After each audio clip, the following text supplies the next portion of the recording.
Hola, tengo 58 años y vivo en Guadalajara. Durante 30 años creí que conocía a mi esposo, a mi hija, cada rincón de mi vida. Pero un martes cualquiera, mientras cambiaba las sábanas, encontré una carta bajo la almohada de mi hija. Estaba escrita por mi esposo, con su letra inconfundible, hablando de encuentros secretos y amores ocultos. Lo que descubrí después destrozó todo lo que yo creía: una doble vida de 3 décadas, una segunda familia en Tijuana, y una verdad tan oscura que ni siquiera el más cruel podría imaginarla. Mi propia hija lo sabía, mi familia lo sabía, todos menos yo. Hoy estoy aquí porque encontré la fuerza para reconstruirme, para demostrar que nunca es tarde para recuperar tu dignidad. Si mi historia puede ayudar a otra mujer a abrir los ojos, entonces todo habrá valido la pena. Si esto te conmueve, déjame tu comentario, dale like y suscríbete. Necesito saber que no estoy sola. Me llamo Rosa Elena Martínez, tengo 58 años, y toda mi vida he vivido en Guadalajara. Durante 30 años creí conocer cada rincón de mi casa, cada gesto de mi esposo, cada secreto de mi familia. Pero estaba equivocada. Hoy voy a contarles una verdad que guardé durante meses, una verdad que casi me destruye pero que también me enseñó quién soy realmente. Todo comenzó un martes de febrero, cuando el cielo estaba gris y el olor a pan dulce llegaba desde la panadería de la esquina. Mi hija Patricia había venido desde San Diego a visitarnos por unos días, y yo estaba feliz de tenerla en casa. Esa mañana decidí cambiar las sábanas de su cuarto mientras ella había salido a caminar por el centro. Quería que todo estuviera perfecto para mi niña, como siempre lo había hecho desde que nació. Cuando levanté la almohada, mis dedos rozaron algo que no debía estar ahí. Era un sobre amarillento, arrugado en las esquinas, con un olor que reconocí inmediatamente: el perfume de mi esposo, ese que usaba desde que nos conocimos en la Plaza de Toros hace más de 3 décadas. Mi corazón comenzó a latir más fuerte, como si supiera que lo que venía iba a cambiar todo. Para mi querida hija, decía el sobre con letra elegante. Era la caligrafía de Javier, mi esposo. La misma letra con la que firmaba los documentos del restaurante familiar, la misma con la que me escribió aquella primera carta de amor cuando trabajaba en Phoenix y yo lo esperaba aquí, embarazada y sola. ¿Por qué mi esposo le escribiría una carta a nuestra hija y la escondería bajo su almohada? ¿Por qué no dársela directamente? Con las manos temblando, abrí el sobre. Cada palabra que leí fue como un golpe en el pecho. La carta hablaba de encuentros secretos, de una verdad que debemos proteger juntos, de ese amor que surgió cuando menos lo esperábamos. Mi respiración se volvió difícil. Las paredes del cuarto, decoradas con fotografías de Patricia desde bebé, parecían cerrarse sobre mí. ¿De qué encuentros hablaba? ¿Qué verdad compartían mi esposo y mi hija que yo no conocía? Durante 28 años había sido la madre perfecta. Cocinaba los tamales que mi suegra me enseñó cada domingo, organizaba las ofrendas del Día de los Muertos con las fotografías de nuestros antepasados, trabajaba junto a Javier en el restaurante cerca del Mercado Libertad desde las 5 de la mañana hasta las 10 de la noche. Había sacrificado mis sueños de estudiar enfermería para mantener unida a esta familia. ¿Y ahora esto? Me senté en la cama de Patricia, apretando la carta contra mi pecho. El sonido de los carros pasando por la avenida Chapultepec entraba por la ventana, mezclándose con el canto de los pájaros en el árbol de mango del patio. Todo parecía normal afuera, pero mi mundo interior se estaba desmoronando. Leí la carta una y otra vez, buscando alguna explicación inocente. Tal vez era para una sorpresa de cumpleaños. Tal vez era algún proyecto especial entre padre e hija. Pero las palabras eran demasiado íntimas, demasiado secretas. Había menciones de nuestra situación especial, de mantener esto entre nosotros, de cuando tu madre no esté presente. Escuché la puerta principal abrirse. Patricia había regresado.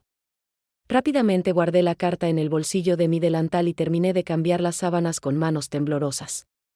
Cuando mi hija entró al cuarto con una bolsa de churros recién comprados, sonriendo como siempre, la miré diferente. ¿Quién era realmente esta mujer a la que había criado? ¿Qué secretos guardaba con su padre? Mamá, ¿estás bien?, me preguntó Patricia, acercándose con preocupación. Te ves pálida. Estoy bien, mija, mentí, forzando una sonrisa. Solo un poco cansada del trabajo en el restaurante. Esa noche, mientras Javier dormía a mi lado roncando como siempre, yo permanecí despierta mirando el techo. Las sombras de las ramas del árbol bailaban en la pared, y yo me preguntaba cuántas otras sombras había en mi vida que no había visto. 30 años de matrimonio, 30 años de confiar ciegamente, de creer que conocía a este hombre que respiraba a mi lado. Al día siguiente, cuando Javier salió temprano al restaurante, saqué la carta de nuevo. La leí con más atención, buscando pistas.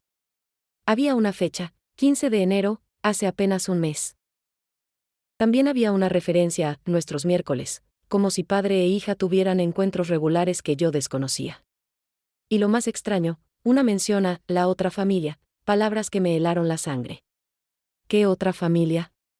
¿De qué estaba hablando? Sentí que el piso de talavera de mi cocina se movía bajo mis pies. El olor a café de olla que había preparado se mezcló con el sabor amargo del miedo en mi boca. En ese momento supe que mi vida nunca volvería a ser la misma, que había cruzado una puerta que no podría cerrar jamás. Lo que no sabía era que esto era solo el principio, que la verdad completa era mucho más devastadora de lo que podía imaginar. Durante las siguientes semanas, me convertí en una detective de mi propia vida. Cada gesto de Javier, cada palabra de Patricia, cada silencio se volvió sospechoso. Era como si hubiera estado viviendo con los ojos cerrados durante 30 años y ahora, de repente, pudiera ver fantasmas en cada esquina de mi casa. Los miércoles se volvieron mi obsesión. Según la carta, los miércoles eran especiales para ellos. Comencé a prestar atención. Cada miércoles por la tarde, Javier salía del restaurante diciendo que iba a visitar proveedores o a resolver asuntos bancarios. Yo nunca había cuestionado esas salidas porque confiaba en él completamente. Pero ahora, la confianza se había roto como un plato de cerámica contra el piso. Un miércoles decidí seguirlo. Me sentía ridícula, como esas mujeres de las telenovelas que mi vecina Lupita veía religiosamente cada tarde. Pero necesitaba saber. Me puse una gorra y lentes oscuros, como si eso me hiciera invisible, y seguí la camioneta blanca de Javier desde una distancia prudente. Mi corazón latía tan fuerte que podía escucharlo por encima del ruido del tráfico. Javier no fue al banco ni a ver proveedores. Condujo hacia la colonia americana, esa zona de edificios antiguos y cafeterías modernas donde los jóvenes se reunían. Se estacionó frente a un edificio de 3 pisos con balcones de hierro forjado. Y allí, en la entrada, lo esperaba Patricia. Me escondí detrás de un puesto de flores, respirando el aroma penetrante de las rosas y los claveles, mientras observaba a mi esposo y mi hija entrar juntos al edificio. No había nada obviamente malo en eso. Un padre podía reunirse con su hija. Pero, ¿por qué el secreto? ¿Por qué no me lo habían dicho? ¿Por qué Patricia, que supuestamente vivía en San Diego, estaba en Guadalajara cada miércoles? Esperé afuera durante 2 horas. 2 horas en las que compré 3 ramos de flores que no necesitaba solo para que el vendedor no sospechara. 2 horas en las que inventé 1000 escenarios en mi cabeza, cada uno peor que el anterior. Cuando finalmente salieron, venían con una mujer mayor, de aproximadamente mi edad, con el cabello teñido de rubio y ropa elegante. Los 3 reían, como viejos amigos. Esa noche, durante la cena, actué con normalidad. Serví el pozole que había preparado, el mismo pozole que Javier decía que era su favorito. Pregunté sobre su día, y él respondió con la mentira habitual: reunión con proveedores, nada interesante. Patricia, que seguía en Guadalajara supuestamente solo por unos días más, comió en silencio, evitando mi mirada. Patricia, ¿cuándo regresas a San Diego?, pregunté, pasándole las tostadas. Pronto, mamá, respondió vagamente. Tengo algunos asuntos que resolver aquí primero. ¿Qué tipo de asuntos?, insistí, tratando de mantener mi voz casual. Ella y Javier intercambiaron una mirada rápida, casi imperceptible, pero yo la vi. 30 años de matrimonio me habían enseñado a leer a mi esposo, y ese intercambio de miradas gritaba complicidad. Cosas del trabajo, nada importante, mintió Patricia. Esa noche, cuando todos dormían, revisé los bolsillos de la ropa de Javier. Encontré un recibo de un café en la colonia americana, fechado ese mismo miércoles. También encontré algo más perturbador, un boleto de autobús a Tijuana, fechado para el próximo viernes. Javier nunca me había mencionado ningún viaje a Tijuana. Mi amiga Consuelo, que trabajaba en una agencia de viajes, me debía un favor. Al día siguiente la llamé. Consuelo, necesito que averigües algo para mí, le dije en voz baja desde el teléfono del restaurante. ¿Javier ha comprado otros boletos de autobús recientemente? Consuelo tardó 2 días en conseguir la información. Lo que me dijo me dejó sin aliento. Durante los últimos 5 años, Javier había viajado a Tijuana cada 2 semanas. Cada 2 semanas durante 5 años, y yo no sabía nada. ¿Cómo era posible? ¿Cómo había sido tan ciega? Confronté a Patricia primero. Era un sábado por la mañana, cuando el mercado cerca de casa estaba lleno de gente comprando verduras frescas y el olor a cilantro llenaba el aire. La invité a desayunar birria en nuestro lugar favorito, ese pequeño local donde habíamos celebrado tantos momentos importantes de su vida. Necesito que me digas la verdad, le dije cuando estábamos sentadas, con los platos humeantes frente a nosotras. ¿Qué está pasando entre tu padre y tú? ¿Por qué los miércoles? ¿Quién es esa mujer? Patricia palideció. Sus manos temblaron alrededor de la taza de café. Mamá, no es lo que piensas, comenzó, pero su voz se quebró. Entonces dime qué es, supliqué, sintiendo las lágrimas acumularse en mis ojos. Encontré la carta, Patricia. La carta que tu padre te escribió. Sé que hay secretos. Mi hija cerró los ojos y respiró profundamente. Cuando los abrió, vi en ellos algo que nunca había visto antes, culpa, miedo y algo más que no pude identificar. Mamá, hay cosas que no sabes sobre nuestra familia, susurró. Cosas que papá y yo descubrimos hace 5 años. Queríamos protegerte, pero creo que ya es tiempo de que sepas la verdad. El ruido del mercado se desvaneció. Solo podía escuchar el latido de mi corazón y la voz de mi hija preparándose para destrozar el mundo que yo conocía. Patricia me llevó a casa y cerró todas las puertas. Mi esposo estaba en el restaurante, así que teníamos tiempo. Mi hija se sentó frente a mí en la mesa de la cocina, esa mesa de madera donde habíamos compartido miles de comidas, donde ella había hecho su tarea de niña, donde habíamos planeado su quinceañera. Mamá, hace 5 años estaba investigando nuestro árbol genealógico para un proyecto, comenzó Patricia, jugando nerviosamente con sus manos. Contacté a varias personas de la familia, pedí documentos antiguos. Y encontré algo extraño en los archivos del registro civil. Me serví un vaso de agua con manos temblorosas. El sonido del agua llenando el vaso parecía ensordecedor en el silencio de la cocina. ¿Qué encontraste?, pregunté, aunque parte de mí no quería saber. Encontré que papá registró a otra niña en Tijuana hace 28 años, dijo Patricia, mirándome directamente a los ojos. Una niña nacida solo 2 meses después de mí. Mamá, tengo una media hermana. El mundo se detuvo. Las campanas de la iglesia cercana sonaban anunciando el mediodía, pero yo apenas las escuchaba. Una media hermana, repetí, sin poder procesar las palabras. ¿Tu padre tiene otra hija? Sí, confirmó Patricia. Se llama Sofía. Su madre es una mujer llamada Beatriz que vive en Tijuana. Papá mantuvo una relación con ella durante años, incluso antes de que yo naciera. Las lágrimas comenzaron a rodar por mis mejillas. 30 años de matrimonio, 30 años de fidelidad de mi parte, de sacrificios, de creer que éramos una familia sólida. ¿Por qué no me lo dijiste antes?, pregunté con voz rota. Porque papá me pidió que no lo hiciera, admitió Patricia, también llorando. Me dijo que tú no podrías soportarlo, que te destruiría. Me hizo prometer que mantendría el secreto. Y yo, mamá, yo quería conocer a mi hermana. ¿Puedes entenderlo? De repente tenía una hermana que nunca supe que existía. ¿Los miércoles?, pregunté, comenzando a entender. Los miércoles veo a Sofía, explicó Patricia. Ella viene desde Tijuana una vez al mes. Nos reunimos en ese departamento de la colonia americana. Es de una amiga que nos lo presta. Papá viene con nosotras a veces. Mamá, Sofía es maravillosa. Se parece tanto a mí, tenemos los mismos gestos, la misma risa. Me levanté de la silla bruscamente. Necesitaba moverme, caminar, hacer algo con la rabia que crecía dentro de mí. ¿Y la mujer que vi ese día?, pregunté. ¿La mujer rubia? Es Beatriz, confirmó Patricia. La madre de Sofía. Mamá, ella tampoco sabía de nosotras durante mucho tiempo. Papá le dijo que estaba divorciado, que vivía solo en Guadalajara trabajando en el restaurante. Entonces todas fuimos engañadas, dije amargamente, apoyándome en el fregadero. El olor a jabón de trastes me mareó. Tu padre nos mintió a todas. Patricia se acercó y trató de tocar mi hombro, pero me alejé. Mamá, hay más, dijo con voz temblorosa. Cosas que descubrimos hace poco. Por eso papá escribió esa carta. Necesitamos hablar sobre algo muy importante relacionado con Sofía y conmigo.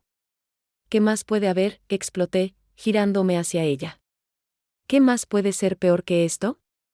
Mamá, siéntate por favor, suplicó Patricia.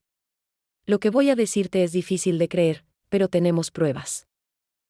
Hace 6 meses, Sofía necesitó una transfusión de sangre por una cirugía.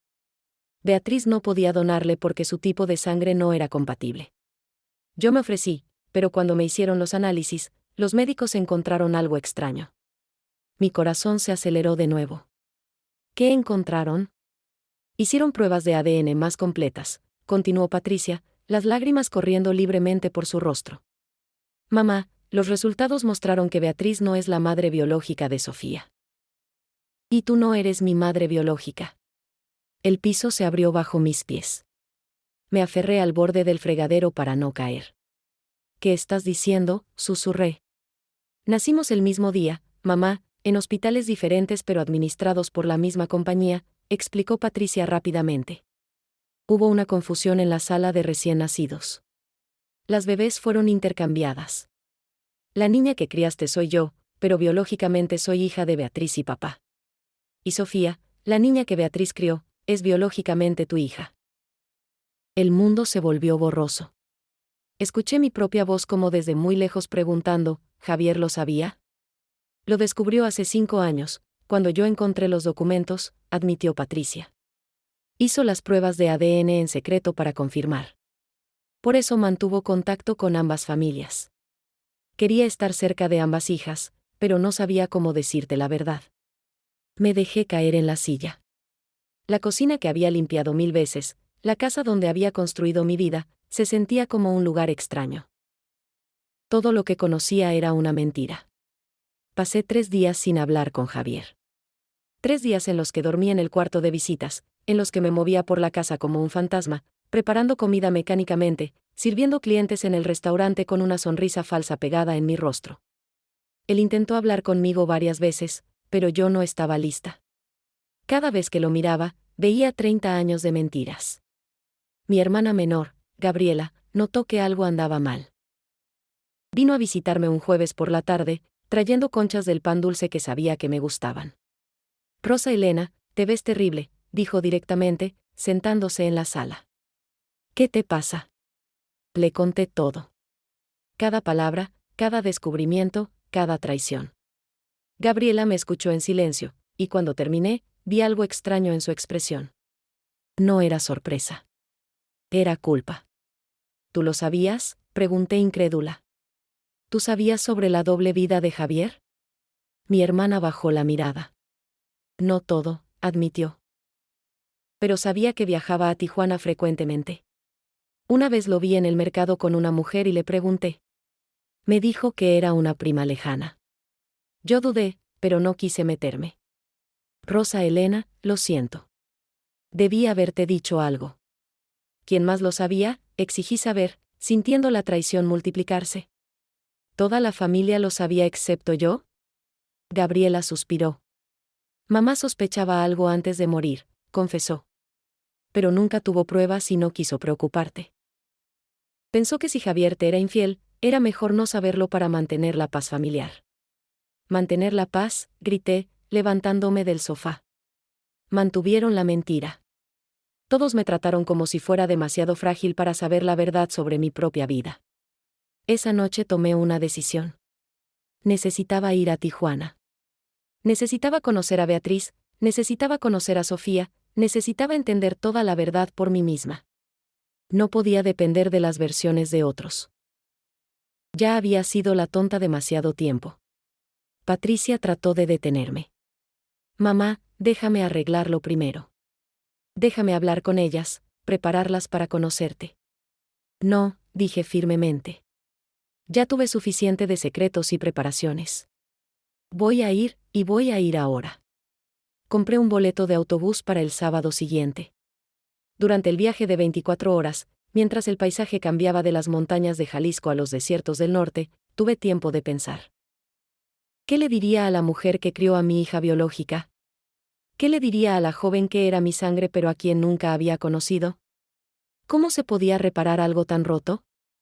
El autobús olía a aire acondicionado y tortillas que una señora comía en el asiento de atrás. Un bebé lloraba 2 filas adelante. Un hombre roncaba cerca de la ventana. Yo miraba el paisaje pasar, pensando en todos los viajes que Javier había hecho por esta misma ruta, viviendo 2 vidas, mintiendo a 2 familias. Patricia me había dado la dirección. Era un edificio modesto en la Avenida Revolución, en un barrio donde el ruido del tráfico se mezclaba con música de las tiendas. Cuando llegué, con mi maleta pequeña y el corazón latiendo como tambor, me quedé parada frente a la puerta durante 10 minutos antes de tocar. La mujer que abrió no era lo que esperaba. Beatriz tenía mi edad, pero se veía más cansada, con arrugas profundas alrededor de los ojos y manos trabajadas. Llevaba un delantal manchado de salsa, y olía a cilantro y limón. Nos miramos en silencio durante largos segundos. Tú debes ser Rosa Elena, dijo finalmente con voz suave. Patricia me llamó. Dijo que venías. ¿Puedo pasar?, pregunté, mi voz apenas un susurro. Me invitó a entrar. El departamento era pequeño pero limpio, con fotografías en las paredes. Fotografías de Sofía en diferentes edades, su primera comunión, su graduación, sonriendo en la playa.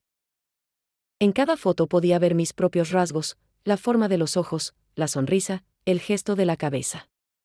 Era como mirar fotografías de una versión alternativa de Patricia. ¿Quieres café?, ofreció Beatriz, moviéndose hacia la cocina. Sí, gracias, respondí, sentándome en el sofá.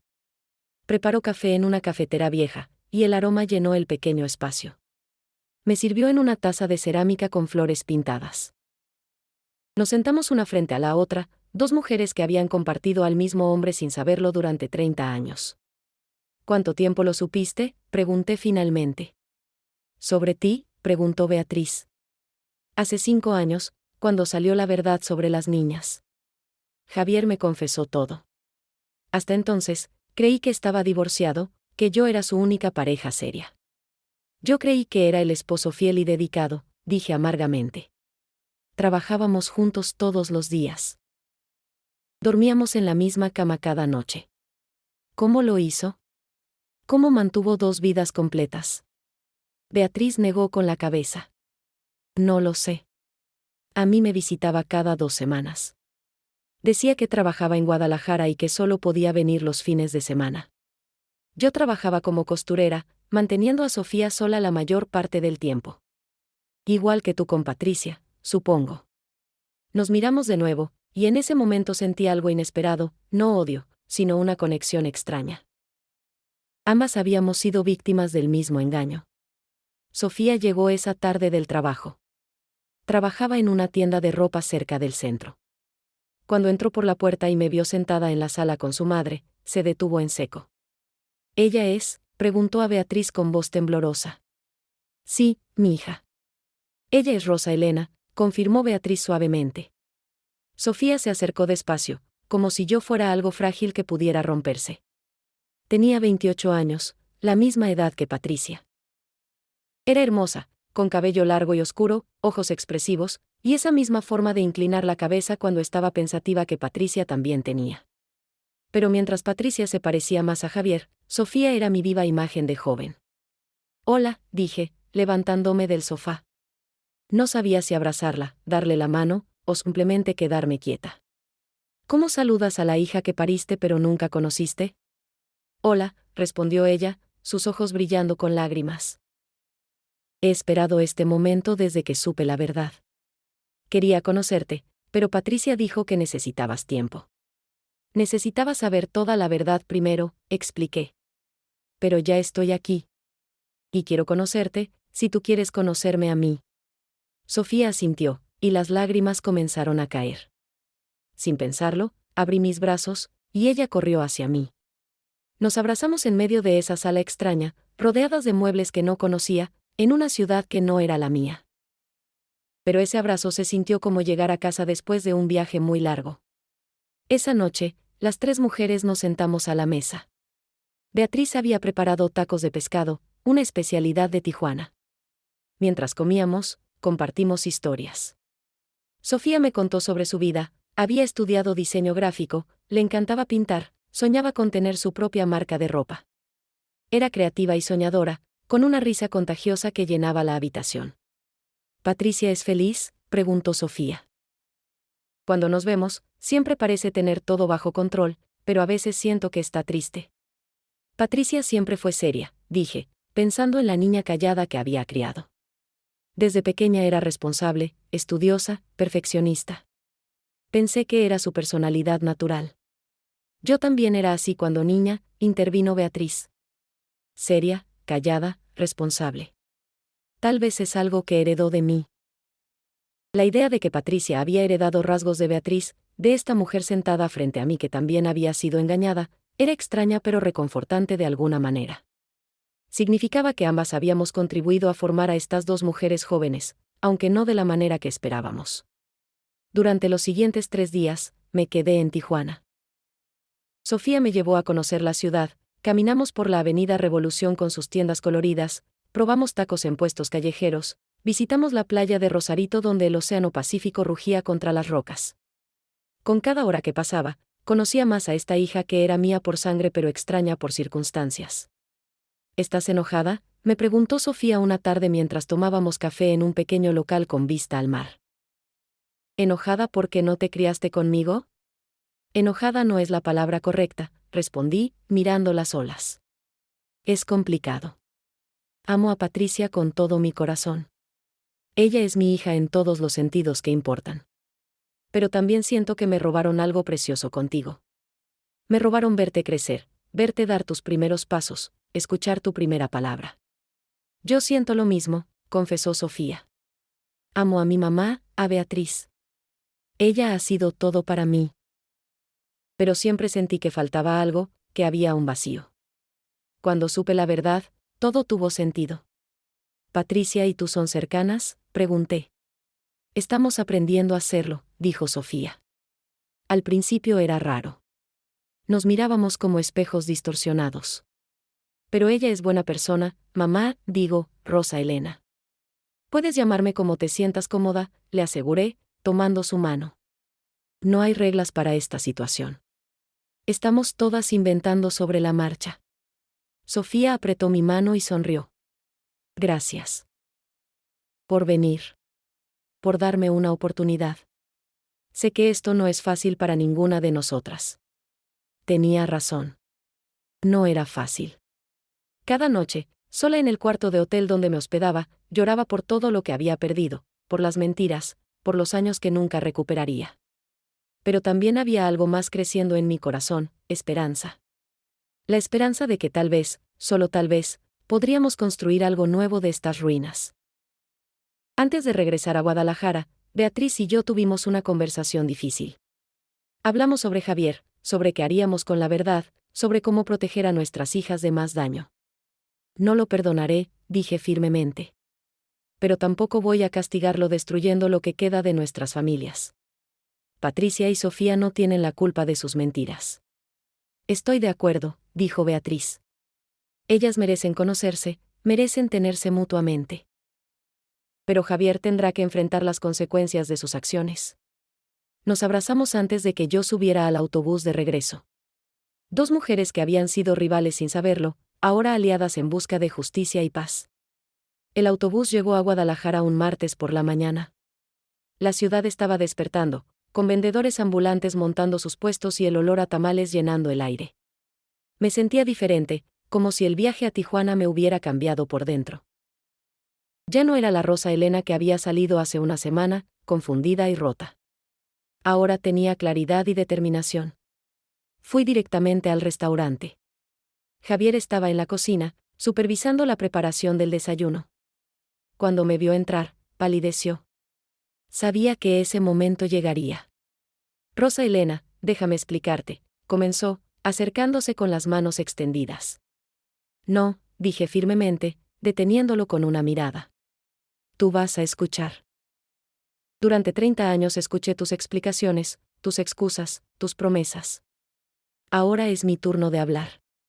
Ordené a todos los empleados que salieran. Cerré la puerta del restaurante, aunque era hora de abrir. Este momento era más importante que cualquier cliente. Fui a Tijuana, anuncié, viendo cómo sus ojos se abrían con sorpresa. Conocí a Beatriz. Conocí a Sofía. Sé toda la verdad ahora, Javier. Todo. Él se dejó caer en una silla, su rostro en sus manos. Lo siento, murmuró. Lo siento tanto. ¿Qué sientes?, pregunté con voz dura. ¿Sientes habernos mentido durante 3 décadas? ¿Sientes haber construido 2 familias basadas en engaños? ¿O solo sientes que te descubrieron? Nunca quise lastimarte, dijo, mirándome con ojos llorosos. Cuando conocí a Beatriz, tú y yo estábamos pasando por un momento difícil. Yo trabajaba en Phoenix, tú estabas aquí embarazada. Me sentí solo y cometí un error. Pero cuando nació Patricia, cuando regresé y te vi con nuestra hija, quise volver a ser una familia. ¿Y Sofía?, exigí saber. ¿Ella también fue un error? Javier suspiró profundamente. Beatriz quedó embarazada casi al mismo tiempo que tú. Cuando nacieron las niñas, traté de terminar con Beatriz, pero no pude abandonar a mi hija. Así que mantuve contacto, enviaba dinero, las visitaba cuando podía.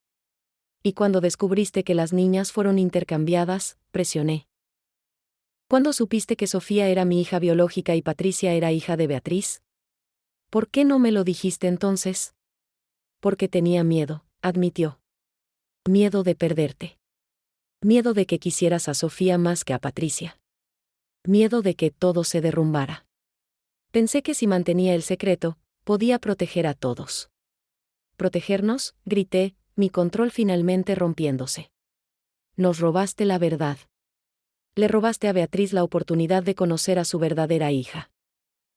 Me robaste a mí la oportunidad de ver crecer a Sofía. Le robaste a Patricia y a Sofía el derecho de conocerse como hermanas desde el principio. Javier lloraba abiertamente ahora. Lo sé. Lo sé y no tengo excusa. He sido un cobarde. Un egoísta. Pero Rosa Elena, te amo. Siempre te amé. Todo lo que hice, lo hice porque no sabía cómo arreglar el desastre que creé. El amor no justifica las mentiras, dije, sintiendo mi propia voz quebrarse. El amor requiere honestidad, confianza, respeto. Tú no me amabas, Javier. Amabas la comodidad de tener 2 mujeres que te creían todo. Me di vuelta para irme, pero él me agarró del brazo. ¿Qué vas a hacer?, preguntó con voz desesperada. ¿Nos vas a dejar? ¿Vas a destruir todo lo que construimos? Lo miré directamente a los ojos.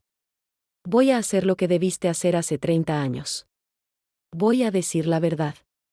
Voy a llamar a nuestra familia, a nuestros amigos, y les voy a contar quién eres realmente.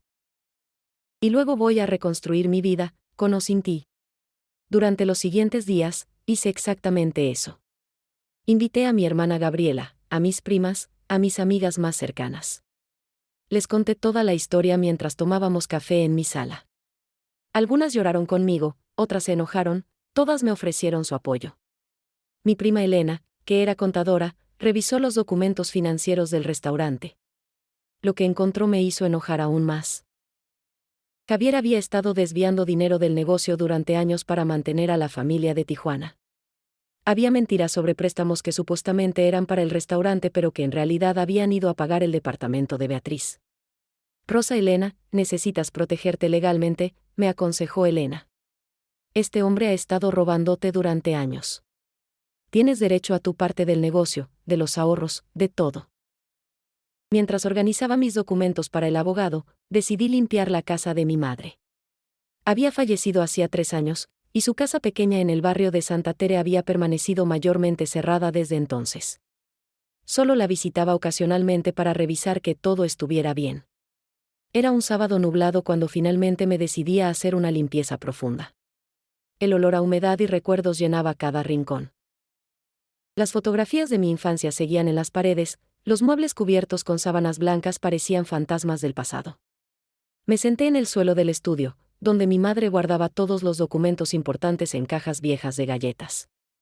Entre cartas antiguas, recibos y fotografías amarillentas, encontré una carpeta manila con documentos legales. Al principio no les presté mucha atención, pensando que serían solo papeles del funeral o cosas del notario. Pero algo me hizo detenerme, el sello de una oficina de bienes raíces y el nombre de Javier en varios documentos. Con el corazón acelerado, comencé a leer. Los documentos hablaban de terrenos en Zapopan, una zona que ahora era muy cotizada por el desarrollo inmobiliario. Los terrenos habían pertenecido a mi abuelo, luego pasaron a mi madre, y según su testamento, debían pasar a mí. Pero había algo extraño, los impuestos de los terrenos habían sido pagados durante los últimos 3 años por Javier. Llamé inmediatamente a mi prima Elena. «Necesito que vengas ahora», le dije con urgencia. Encontré algo. Elena llegó en 30 minutos, trayendo a su esposo que era abogado. Revisaron los documentos durante horas mientras yo preparaba café tras café en la cocina vieja de mi madre. El aroma a café de olla se mezclaba con el olor a papel viejo y la tensión en el aire. «Rosa Elena, esto es serio», dijo finalmente el esposo de Elena, ajustándose los lentes. «Estos terrenos valen millones de pesos ahora. Tu madre te los dejó en herencia, pero parece que Javier ha estado manejando todos los trámites legales desde que ella murió. Nunca te informó sobre ellos». «¿Cómo es posible?», pregunté, sintiendo una nueva ola de traición. «¿Cómo pudo ocultar esto?». «Tu madre le dio poder legal para manejar algunos de sus asuntos cuando estaba enferma», explicó el abogado. «Él usó ese poder para mantener control sobre los terrenos incluso después de su muerte. Técnicamente son tuyos, pero él ha estado pagando impuestos y manteniendo todo en secreto». Elena puso más documentos sobre la mesa. «Y hay más. Mira estos recibos. Javier ha estado pagando los impuestos de esos terrenos con dinero que viene de cuentas que comparte con Beatriz. Y hay transferencias hacia una cuenta en San Diego a nombre de Patricia». La habitación comenzó a dar vueltas. «¿Patricia está involucrada en esto?». «No necesariamente», dijo el abogado rápidamente. «Es posible que tu hija no sepa de dónde viene el dinero. Pero Javier claramente ha estado usando tu herencia familiar para beneficiar a ambas familias mientras te mantiene en la ignorancia». Durante los siguientes días, investigamos más profundamente. Descubrí que Javier había planeado vender los terrenos sin mi conocimiento. Ya tenía negociaciones avanzadas con una compañía desarrolladora. El dinero de la venta iría a una cuenta que él había establecido, supuestamente para asegurar el futuro de las niñas, pero en realidad para mantener su doble vida confortablemente. Confronté a Patricia sobre las transferencias bancarias. Ella estaba en Guadalajara de nuevo, quedándose con nosotros aunque la tensión en la casa era insoportable. La encontré en su habitación, empacando su maleta. «Patricia, necesito que me digas la verdad sobre el dinero que tu padre te envía», dije desde la puerta. Ella dejó de empacar y se sentó en la cama. «Mamá, papá me manda dinero cada mes para ayudarme con la renta en San Diego. Dice que es del restaurante, de las ganancias». «¿Sabías que ese dinero viene de terrenos que me pertenecen?», pregunté. «¿Terrenos que tu padre ocultó de mí?». Patricia palideció. «No. No sabía eso. Mamá, tienes que creerme. Pensé que era dinero del restaurante. Papá siempre dijo que el negocio iba bien. ¿Y el dinero que le envía a Beatriz y Sofía?», presioné. «¿De dónde creías que salía?». «Yo, no lo pensé», admitió Patricia, comenzando a llorar. «Mamá, lo siento. Debí haber preguntado más, debí haber investigado. Pero estaba tan confundida con toda esta situación, con descubrir que tenía una hermana, que no cuestioné nada». La abracé mientras lloraba. Mi enojo no era con ella, sino con el hombre que había manipulado a todas por décadas. «No es tu culpa, mija. Tu padre es muy bueno engañando a las personas que lo aman». Esa noche reuní a todas las mujeres involucradas: Patricia, Sofía que había viajado desde Tijuana, Beatriz, y mis primas más cercanas. Les mostré todos los documentos, les expliqué sobre la herencia oculta, sobre los planes de Javier de vender los terrenos. «Nos usó a todas», dijo Beatriz con voz quebrada. «No solo nos mintió sobre sus relaciones. Nos usó económicamente, tomó dinero que no le pertenecía para mantenernos contentas. Sofía, mi hija biológica, tomó mi mano. ¿Qué vas a hacer, Rosa Elena? Respiré profundamente. Voy a recuperar lo que es mío.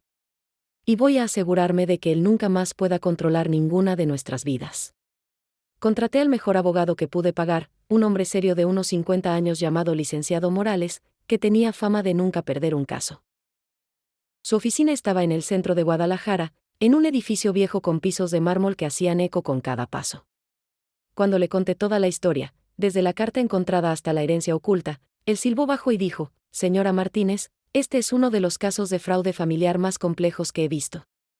Los siguientes meses fueron una batalla legal constante. Tuve que vender algunas joyas que mi madre me había dejado para pagar los honorarios del abogado. Tuve que pedir préstamos a amigas, humillarme pidiendo ayuda económica a primas que a veces apenas tenían para ellas mismas. Cada reunión en la oficina del licenciado requería tomar 3 autobuses porque ya no podía usar la camioneta del restaurante que técnicamente era de Javier. Las noches de insomnio se volvieron mi compañía constante. Me quedaba despierta hasta la madrugada, escuchando el sonido de las campanas de la iglesia de San Francisco marcando cada hora, tomando té de tila que ya no me calmaba los nervios. A veces salía al patio y miraba las estrellas, recordando cuando era joven y creía que la vida era simple, que el amor era suficiente, que la honestidad era garantizada. Mi negocio de catering comenzó de forma accidental. Una amiga de la parroquia me pidió que preparara comida para un bautizo. Luego otra amiga me contrató para una fiesta de cumpleaños. Pronto, tenía clientes cada fin de semana. Preparaba pozole, birria, tamales, todo lo que había aprendido durante años en el restaurante. La cocina de mi casa se convirtió en mi santuario, el único lugar donde tenía control. Patricia me ayudaba cuando venía de San Diego. Juntas preparábamos grandes cantidades de comida, empacábamos todo en contenedores, y yo lo llevaba en taxi a las fiestas. No era elegante, pero era mío. Era honesto. Cada peso que ganaba lo había ganado con mi propio esfuerzo, sin mentiras. «Mamá, deberías hacer esto oficial», me dijo Patricia un día mientras hacíamos tortillas a mano. «Abrir un negocio formal de catering. Tienes suficientes clientes ahora». «No tengo dinero para permisos o para rentar un local», respondí, masajeando mis manos adoloridas de tanto amasar. «¿Y si usamos parte del dinero de los terrenos cuando los recuperes?», sugirió. «Podrías iniciar algo real, algo tuyo». La idea me gustó. Pero primero tenía que ganar la batalla legal. El licenciado Morales presentó demandas contra Javier por ocultamiento de bienes, fraude y mal manejo de herencia. También investigó todas las transacciones bancarias de los últimos 10 años. Lo que encontramos fue devastador. Javier había estado desviando fondos no solo de mis terrenos, sino también del restaurante que supuestamente era de ambos. La confrontación en la corte fue el día más difícil de mi vida. Era un martes de marzo, con lluvia golpeando las ventanas del juzgado. Javier llegó con su propio abogado, un hombre caro de traje gris que trataba de hacerme ver como la esposa histérica que exageraba todo. Pero teníamos pruebas, documentos, transferencias bancarias, testimonios. Beatriz testificó sobre el dinero que Javier le enviaba, explicando que creía que venía de su trabajo honesto. Sofía habló sobre las transferencias que recibía para su educación. Patricia, con voz temblorosa, admitió que nunca cuestionó de dónde venía el dinero que su padre le enviaba. Mi prima Elena presentó análisis financieros que mostraban claramente el fraude. Cuando el juez dictó su veredicto preliminar, ordenando que todos los bienes fueran congelados hasta que se resolviera el caso, Javier me miró con tal odio que me asusté. Ya no era el hombre con quien me había casado. Era un extraño, alguien capaz de destruir vidas por su propio beneficio. Mientras el proceso legal continuaba, me enfoqué en construir mi futuro. Con ayuda de mi hermana Gabriela, quien puso algo de dinero, logré formalizar mi negocio de catering. Lo llamé Sabores de Rosa, un nombre simple pero que me representaba. Contraté a 2 ayudantes, mujeres de mi barrio que necesitaban trabajo, y comenzamos a aceptar eventos más grandes. Un día recibí una llamada inesperada. Era una empresa en Phoenix que organizaba eventos para la comunidad mexicana. Habían probado mi comida en una boda en Guadalajara y querían contratarme para varios eventos en Estados Unidos. El pago era bueno, suficiente para finalmente tener estabilidad económica. Pero necesitaría visa y papeles legales, dije al gerente por teléfono. «Nosotros podemos ayudarte con eso», respondió. Tu comida es excepcional. Hay mucha demanda de comida mexicana auténtica allá. Patricia se emocionó con la noticia. Mamá, podrías expandirte a San Diego también. Yo te ayudaría. Conozco a mucha gente que busca comida casera mexicana verdadera. Por primera vez en meses, sentí esperanza real. El juicio final estaba programado para un lunes de mayo, cuando la primavera llenaba Guadalajara de jacarandas en flor. Los pétalos morados cubrían las calles como alfombras, y el aire olía a lluvia reciente y flores. Era un día hermoso para algo tan feo como exponer 30 años de mentiras. Decidí que la verdad completa debía salir a la luz, no solo en la corte sino ante nuestra comunidad. Invité a familiares, amigos cercanos, y miembros de nuestra parroquia a una reunión en el salón de la iglesia. El padre Miguel, que nos había casado 30 años atrás, me prestó el espacio sin hacer preguntas, aunque la preocupación era evidente en su rostro. La tarde de la reunión, el salón estaba lleno. Llegaron mis primas, mis vecinas, amigas de décadas, gente del mercado que me conocía desde niña. También estaban presentes Beatriz y Sofía, que habían viajado desde Tijuana.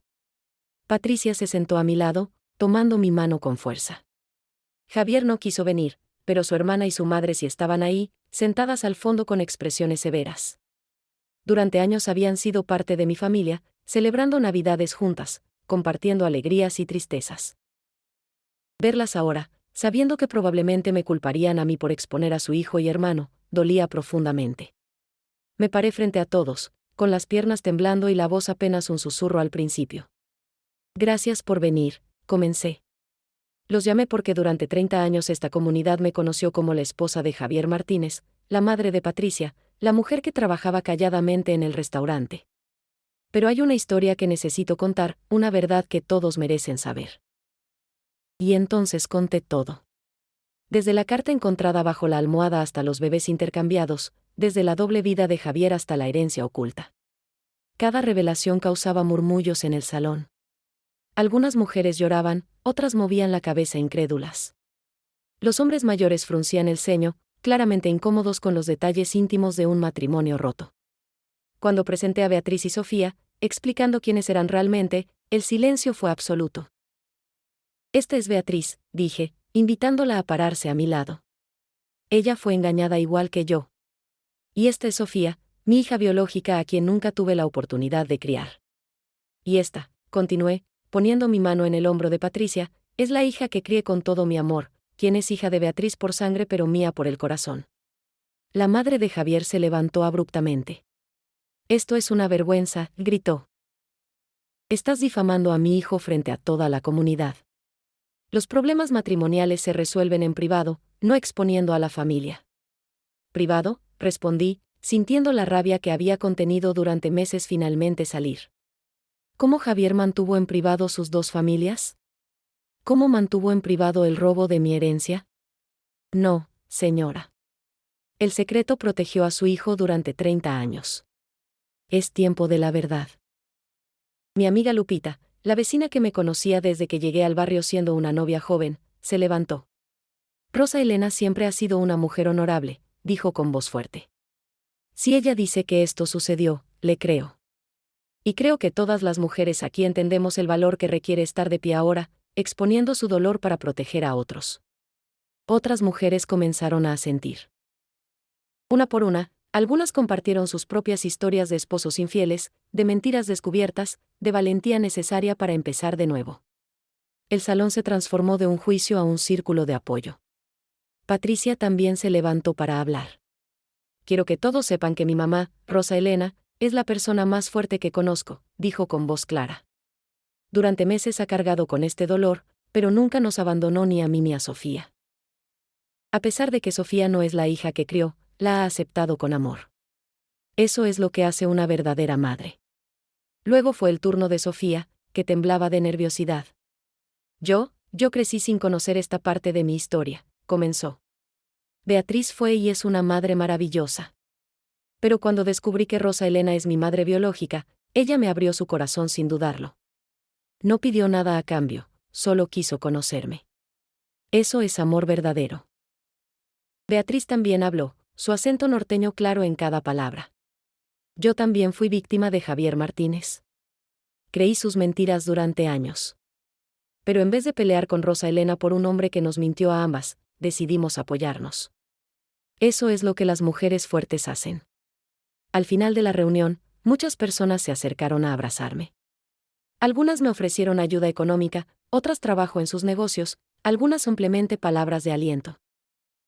La madre de Javier y su hermana se fueron sin hablarme, pero ya no me importaba su aprobación. El juez finalmente dictó sentencia en junio. Los terrenos de Zapopan fueron oficialmente transferidos a mi nombre, libres de cualquier reclamo de Javier. También me otorgaron el 50% de las ganancias del restaurante, y Javier fue obligado a pagar restitución por el dinero que había desviado de mi herencia durante 3 años. No fue venganza, fue justicia. Con el dinero de la venta de uno de los terrenos, abrí mi propio local de catering en un espacio pequeño pero luminoso cerca del mercado. Sabores de rosa, tenía mesas decoradas con manteles de colores, paredes pintadas de amarillo cálido, y el olor constante a comida casera. Contraté a 5 empleadas, todas mujeres de mi barrio que necesitaban trabajo y una segunda oportunidad. Patricia dejó su trabajo en San Diego y regresó a Guadalajara para ayudarme con el negocio. Mamá, esto es algo grande, decía mientras organizábamos el menú. Podemos expandirnos, abrir sucursales, crear una marca. Su energía y sus ideas modernas complementaban mi experiencia y mis recetas tradicionales. Sofía también se involucró, diseñando el logo y todo el material publicitario para el negocio. Su talento artístico transformó mi pequeño local en algo profesional y atractivo. Ver a mis 2 hijas trabajar juntas, riendo mientras planeaban estrategias de redes sociales o diseños de menú, llenaba mi corazón de una alegría que no había sentido en años.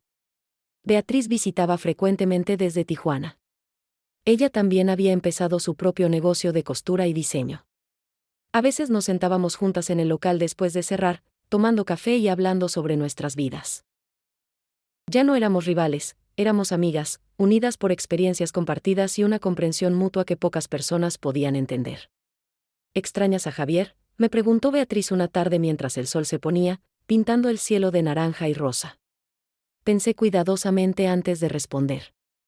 Extraño al hombre que creí que era, admití. Extraño la ilusión de tener un compañero, de no estar sola. Pero no extraño las mentiras.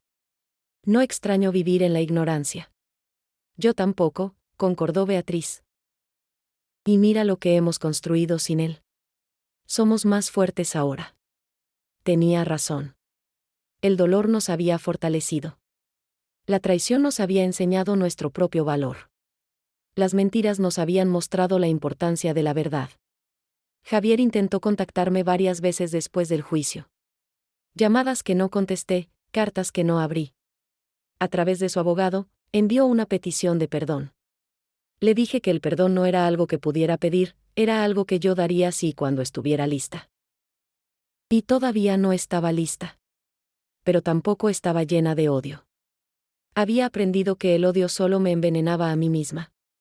En su lugar, cultivé la indiferencia. Javier ya no tenía poder sobre mí, ni sobre mis emociones, ni sobre mi futuro. Las relaciones con mis hijas florecieron de maneras que nunca imaginé. Patricia y yo nos volvimos más cercanas, ahora que ya no había secretos entre nosotras. Ella me contaba sobre sus sueños, sus miedos, sus relaciones. Y yo aprendí a escuchar sin juzgar, a apoyar sin controlar. Con Sofía, cada día era un descubrimiento. Aprendí sus gustos, sus manías, sus talentos. A veces la miraba y veía mis propios gestos, mi propia sonrisa, y me maravillaba de la genética y el destino. Había perdido 28 años con ella, pero estaba decidida a aprovechar cada día que nos quedaba. El negocio prosperó más de lo que esperaba. Comenzamos a proveer comida para eventos corporativos, bodas, fiestas grandes. El contrato con la empresa en Phoenix se concretó, y empecé a viajar mensualmente a Estados Unidos para eventos especiales. Patricia manejaba el negocio en Guadalajara cuando yo viajaba, demostrando ser una empresaria natural. Un año después de encontrar aquella carta, organicé una comida especial en el local. Invité a todas las mujeres que me habían apoyado durante los meses más oscuros, mis primas, mis amigas, mis vecinas, las mujeres de la parroquia. También estaban Patricia, Sofía y Beatriz. Quiero agradecerles, dije cuando todas estaban reunidas, el local lleno de risas y el olor a mole. Durante el último año aprendí que la familia no es solo sangre, ni solo los que comparten tu apellido. La familia son las personas que eligen quedarse cuando todo se derrumba, las que te ayudan a reconstruir, las que celebran tus victorias como si fueran propias. Levanté mi copa de agua de Jamaica. Por las mujeres fuertes. Por las que se levantan después de caer. Por las que transforman el dolor en propósito. Por nosotras. Por nosotras, repitieron todas, chocando copas. Esa noche, después de que todas se fueron, me quedé sola en el local limpiando las mesas. Miré alrededor, las paredes que había pintado con mis propias manos, las mesas que había comprado con mi dinero ganado honestamente, el logo diseñado por mi hija. Todo era mío, construido sobre verdad y esfuerzo propio. Pensé en aquella carta que había encontrado hacía un año, la carta que destruyó mi mundo pero también me liberó. A veces las peores revelaciones traen las mayores bendiciones. A veces necesitamos que todo se derrumbe para poder reconstruir algo más fuerte, más auténtico, más nuestro. Me llamo Rosa Elena Martínez, tengo 59 años, y finalmente sé quién soy. Ya no soy solo la esposa de alguien o la madre de alguien. Soy una mujer que sobrevivió la traición y encontró su propia fuerza. Soy una empresaria exitosa. Soy una madre de 2 hijas maravillosas. Soy una amiga leal. Soy una sobreviviente. Y mi historia, esta verdad que finalmente conté, tal vez inspire a otras mujeres que están viviendo en sus propias mentiras, esperando el valor para buscar la verdad. Porque la verdad, aunque duela, siempre es mejor que la más cómoda de las mentiras.